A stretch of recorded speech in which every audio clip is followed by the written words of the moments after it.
पुरी श्रीमंदिर उड़ाई देबाकू धमक। श्रीमंदिर सुरक्षा सह परिहास। मद निशारे हेउ अबा जानतरे हेउ पुलिस को दिया जाइछि चैलेंज। परिक्रमा प्रकल्प रे असामाजिक युवक दुरात्म्य खोलाखोली सुरक्षा कर्मी को चैलेंज करुछंती। परिक्रमा प्रकल्प अंतर्गत बढ़ी मां मंदिर पत्थर कांथरे दिया जाइछि धमकपूर्ण वार्ता। एथिरे लेखा जाइछि मंदिर भांगिबो आतंकवादी। एहा सह फोन नंबर मध्य दिया जाइछि।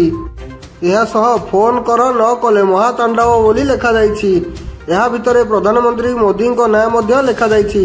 दुईटी स्थान रे एपरी धमकपूर्ण वार्ता लेखा जाइछि। तेबे किए ओ काहेकि करिछि ताहा जणा पड़ी नाही। एकाधिक स्थान रे सीसीटीवी लागिछि।